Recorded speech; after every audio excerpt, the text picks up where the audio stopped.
Jadi pertemuan Bu Mega dan Prabowo, ada kan orang bicara mengenai syarat-syarat yang dikaitkan oleh syarat-syarat dari Bu Mega terkait Pak Jokowi. Nah, solusinya ada di Pak Prabowo, jawabannya ada di Pak Prabowo.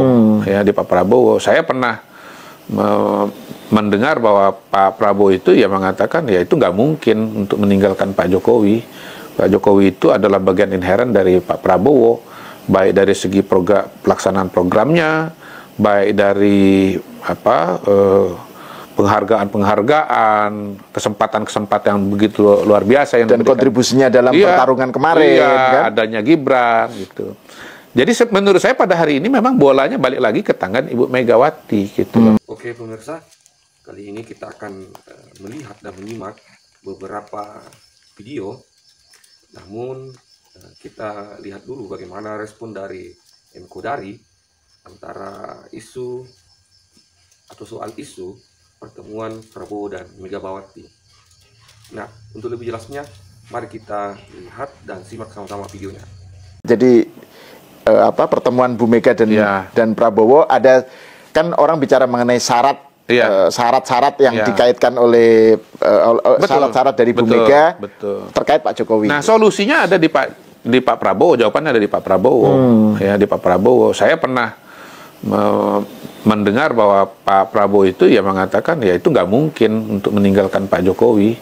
Pak Jokowi itu adalah bagian inheren dari Pak Prabowo, baik dari segi pelaksanaan programnya, baik dari penghargaan-penghargaan, kesempatan-kesempatan yang begitu luar biasa yang dan kontribusinya dalam pertarungan kemarin, kan? Adanya Gibran gitu. Jadi menurut saya pada hari ini memang bolanya balik lagi ke tangan Ibu Megawati gitu loh.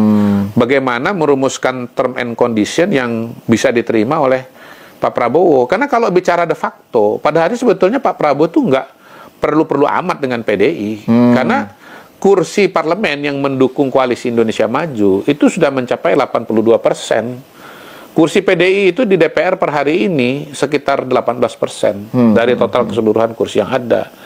Ya, nggak ada kesulitan sama sekali buat Pak Prabowo dalam mengambil kebijakan-kebijakan gitu. Bahkan dalam kacamata mereka yang kontra ya bagi bergabungnya PDI Perjuangan, mereka mengatakan begini bahwa ya oposisi atau partai yang tidak tergabung di dalam kabinet itu diperlukan sebagai representasi dari suara rakyat yang tidak puas kepada kinerja pemerintahan.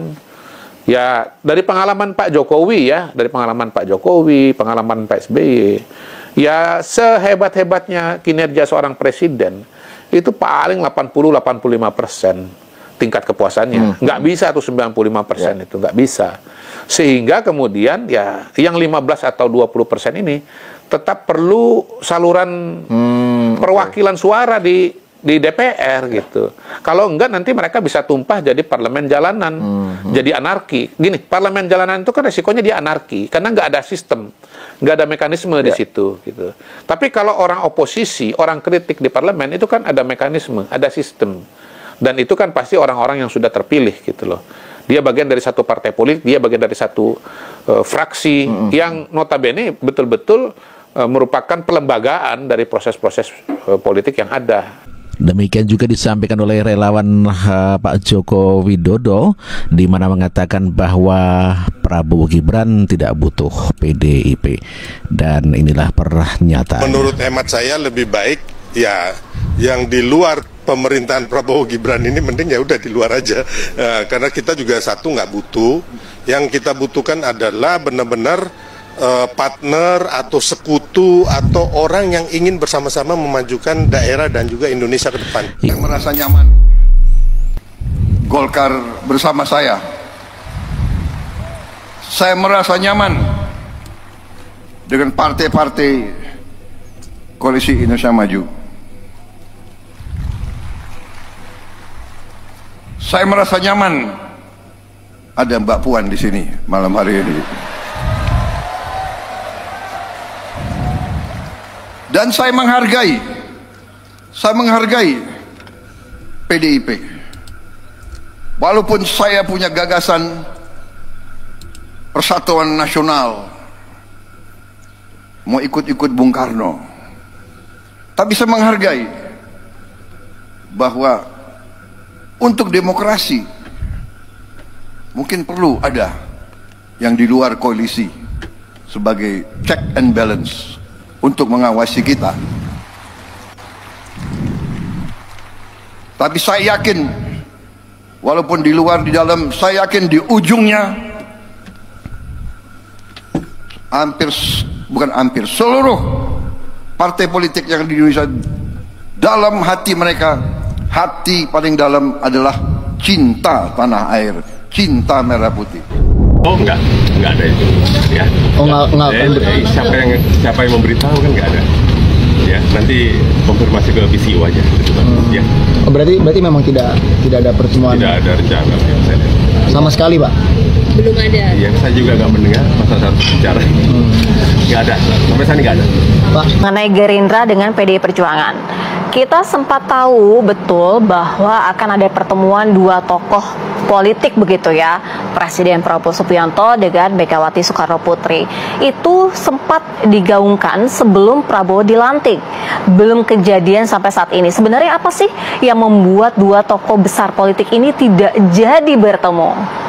Sebenarnya bukan ada satu hal yang istimewa untuk kemudian ketemu atau tidak ketemu. Karena hubungannya Pak Prabowo dengan Bu Mega itu kan sebenarnya baik-baik saja. Masih harmonis. Masih, dan komunikasi masih bagus sampai dengan saat ini. Nah, sehingga memang ada rencana waktu itu ketemu, tapi kemudian jadwal dan situasi yang kemudian belum memungkinkan ketemu pada waktu itu. Jadi pernah diatur mau ketemu, tapi pada saat itu yang kita manggil ngundang calon-calon menteri di Kartanegara. Nah, itu rupanya hitungan waktu kita meleset gitu loh. Nah, sehingga waktu itu nggak jadi kan gitu. Dan lalu kemudian pernah juga diatur, tiba-tiba Bu Meganya kurang sehat.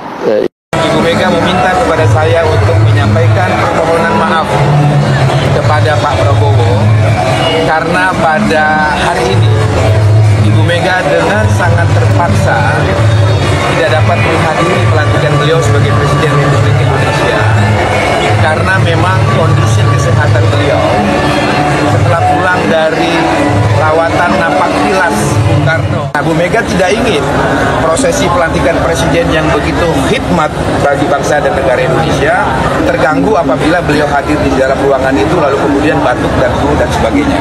Oleh karena itu Bu Mega menegaskan ketidakhadiran Bu Mega dalam pelantikan Presiden Prabowo bukan karena menolak pelantikan Pak Prabowo itu sendiri.